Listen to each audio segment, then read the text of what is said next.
All right, we have reached our final destination for today, and this is someone after my own soul. He's a soulmate of mine. Of course, you've heard of, because there's two, when you think of, westward expansion and exploration, there's two names that come to mind.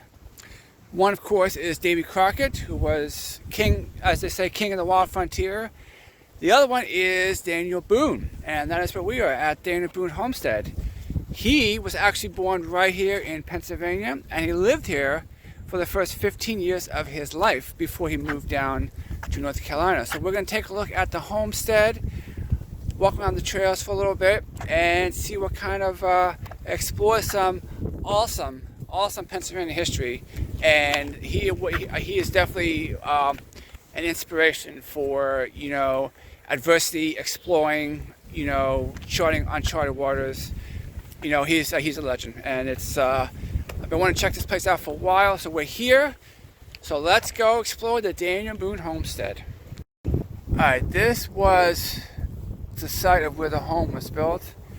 Now the only thing original about this home is the foundation.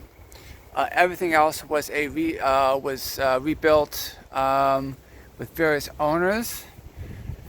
So we won't be going inside just because it's not original to when Daniel lived here, and I'm a little pressed for time.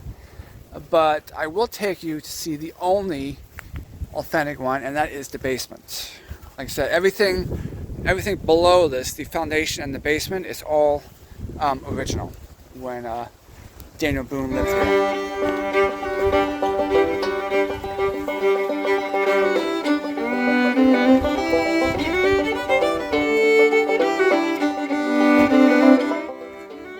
Alright, so this is all original to when Daniel Boone lived here. You can see how this is the spring house and spring cellar. And this was, so they built the house over a spring. You can see right here, this is the spring. This is how they would get their water.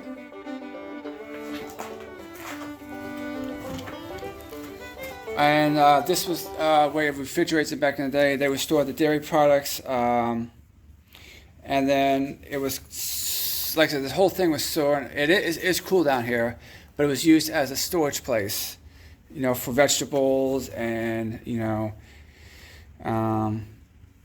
everything else that would maintain a constant temperature. So the stone walls are original. These are original to the house, which is pretty cool. If you think about Daniel Boone would be playing down here. So that would be a storage area right there. And then and the spring cellar room would be above them in a one-story structure. And the niche in the stone wall would hold the candle. So you can see here, obviously they didn't have lights back then, but this would be, that would hold the candle light.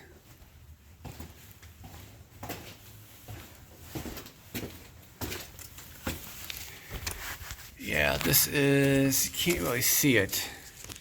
This is all, let me see if I can light this up some. Yeah, it's a little bit better. Think of all the history here. Think of Daniel Boone and his brothers, running around down here, playing. Gives me goosebumps, actually. I mean, yeah, this is pretty surreal being here. Like one of my my favorite people in history I read about growing up, and I'm walking where he grew up. This is where he grew up as a kid. So.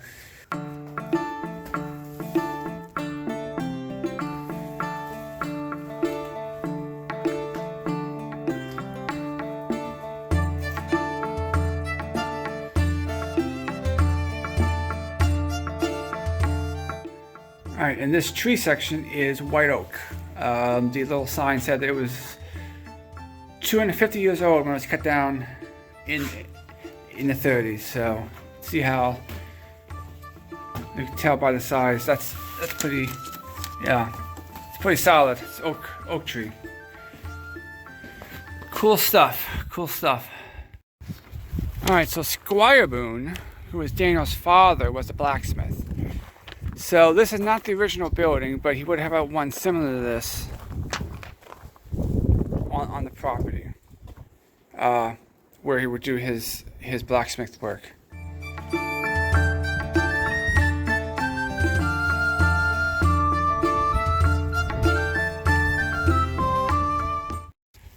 And of course, most blacksmith shops will have dirt floors there to see how the floor is dirt, and that's to reduce the hazard of fire. Because obviously you're working with very hot material, and if you accidentally drop something, there's less the chance of the whole place going up if the floor is dirt, rather than wood. So pretty cool. You can see the horseshoes up there. Awesome, man, awesome. All right, so this is a Conestoga wagon. So this is how they got a. This is how they traveled throughout Pennsylvania, and these were built before the 1750s, mainly by Pennsylvania Germans, and they would travel from Lancaster, which we're not too far from, and surrounding areas to urban markets. It's more than likely it's very similar to a modern day tractor trailer, because they were the heaviest vehicles on the road, and typically had one driver and a 6 horse and it was pulled by six horses, so six horsepower. So yeah, these are the tractor trailers of the 1750s, the Conestoga wagons. And then these are the a stock certificate purchased by Henry A. Lehman for no stock. So back you can see the Conestoga wagon on the stock certificates covered up. That's how popular these things were. Alright, so now we're going to head down to the sawmill, and the sawmill is very unique in that it is a vertical sawmill. So instead of going on the board, it goes up and down, and it's only one of 3 vertical sawmills in the whole country, and it's right here in Daniel Boone. So we'll go check this out. This is not original to the property. These are just period pieces that would be on a farm of this sort. So we'll go check out the sawmill and see the uniqueness of this. Alright, a little picture of the sawmill.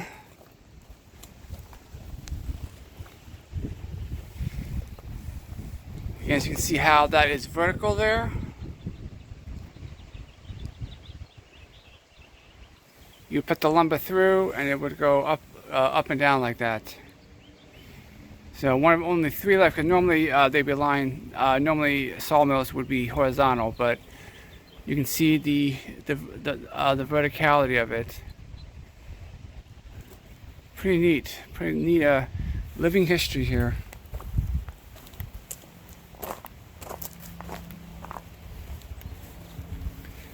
There's a better look down. There's a better look down that way. You just roll a log through, and the log will cut. See, it's lined up to cut the log that way. Alright, these are the graves of, not of Daniel Boone, unfortunately, but these are the graves of John and Samuel the Turk. So John the Turk actually owned the Boone house from 1770 into 1808, and then Samuel built the farmhouse. So John was one of the former owners. See that?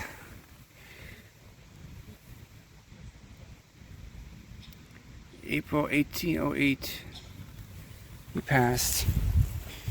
This was Samuel the Turk.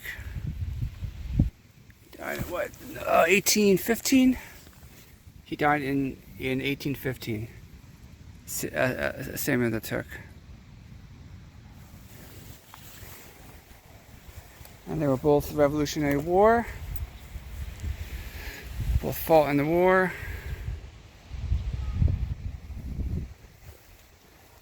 Pretty neat, right here by, just up the road from the Sawmill.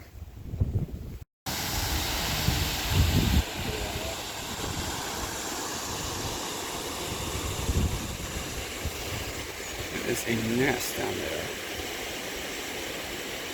of the geese. You see the eggs, the mom's gonna go lay on them.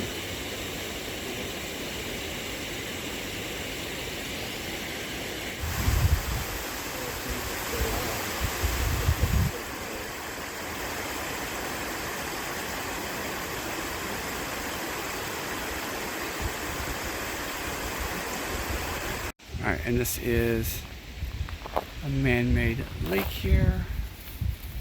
Get you the name of this lake here. This is Daniel Boone Lake. And this was man-made. It was created in the 1940s by damming the Overton Creek. The lake serves a nesting place for numerous waterfowl, and you can see the nest that I shall show you of the geese. So.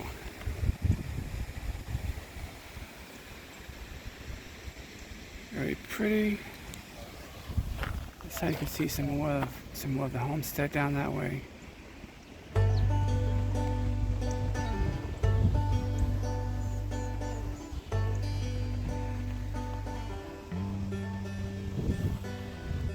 So of course, when Daniel Boone left here as a kid, age 15, his dad moved him to, of course, North Carolina, where he became famous for exploring the frontier, namely Kentucky, and he ended up in a place where I've been a few years ago, which is the Cumberland Gap Park, which is a pretty nice park. But he paved the Pioneer Trail. That was, and it's the main.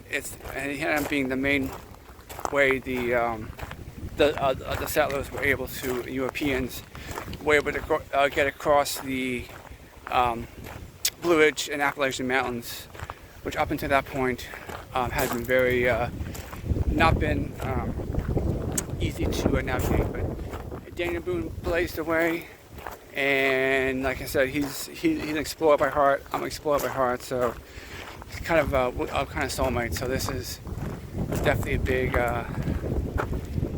big honor being here, exploring where he grew up. He can kind of walk around this property and imagine just Daniel and his brothers running around and playing. Alright, so there is a tour of Daniel Boone's homestead. He lived here until he was 15 years old.